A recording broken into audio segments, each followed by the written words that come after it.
disorganized, so I just kind of put everything into a null group. We got our rail and our side housing, center housing, etc. So we're going to kind of keep on building off this guy here. Let's go ahead and choose our center guy here, and I'm going to select these top polys. Kind of grab those and just kind of bring them up just a little bit. I'm going to grab this guy and once again extrude him inwards. Let's go down a bit just to give it some dimension. And we're going to kind of build once again kind of a little vent here for this guy. Bring that down like so. Maybe not so far. And let's grab this inside dude. Bring that in. Extrude inwards.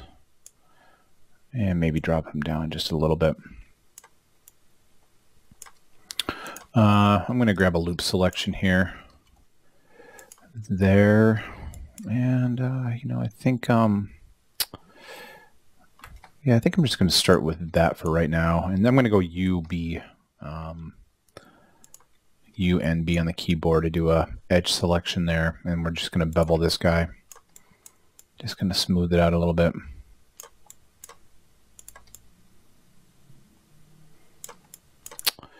And you know what? I think that's okay for now. Time being, we can always go back and kind of hone everything once we get to that point.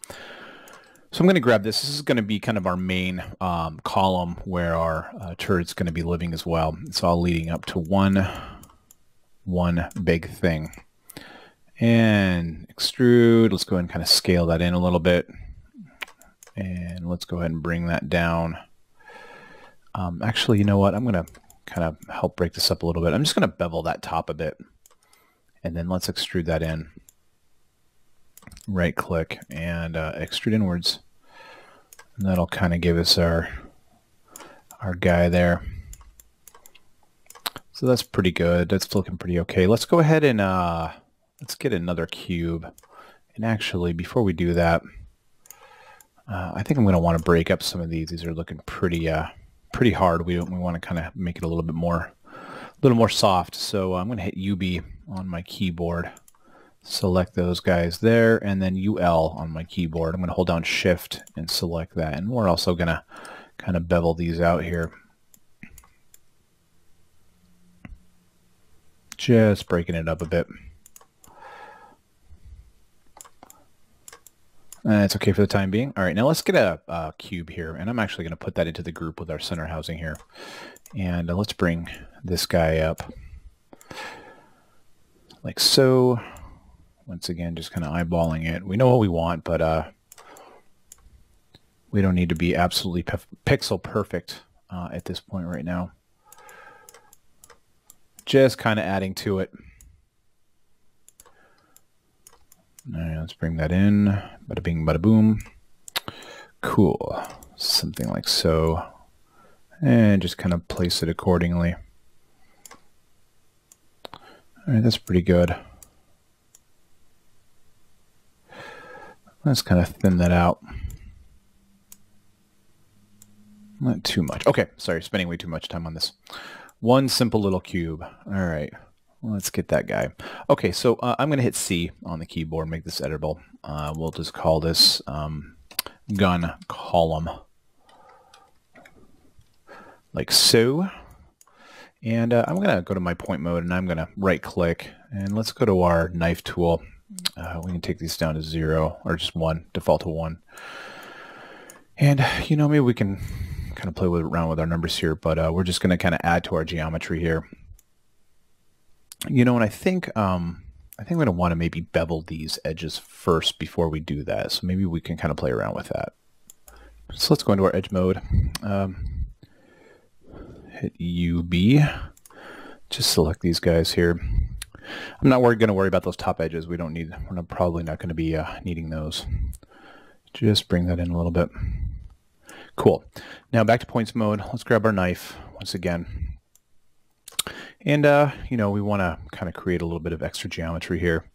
I'm just going to kind of cut right there. We can always ship this stuff later.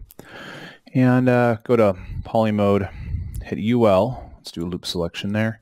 And let's go ahead and extrude this just a little bit out. Actually, I'm going to go to smooth shift on this. And once again, let's go to extrude. I'm sorry. Wrong. Extrude inner. And kind of bring that up a bit. We're just going to create kind of a gap and bring that out like so. Cool. Okay, now why don't we go ahead and select this guy, and let's bring him in a little bit and bevel him out just a little bit. That looks pretty okay. Let's extrude inner. And see, we're just kind of adding a little bit of dimension to this guy here, and you'll see why. And extrude him out. And let's go ahead and grab our edge tool here and just grab this. We're kind of going to do the same thing as the vent. Not so much a vent, but you'll see what we're doing here. And let's hit UNB on our keyboard. And I think yeah, maybe give our live selection, just kind of add to it here. Kind of smooth this guy out a bit. Let's see how that looks. Something like so. Cool. And let's get this bottom poly, extrude inner. And let's kind of extrude upwards, just give it a little bit of flavor, a little bit of taste there. So you will see what we are going to do here. And it should be rather interesting. So I think what I want to do is I feel that our front little vent guy here maybe is a little too large. So I think what I want to do is maybe bring him in just a little bit to our left. So let's go ahead and select these polys here. And I probably should have planned a little more accordingly, but it's not even a big deal at all. At least I say that now. Okay, get rid of that. Make sure we have this guy here. Hopefully we got them all. We're just going to scoot him in just a little bit because we're going to need a little bit more room.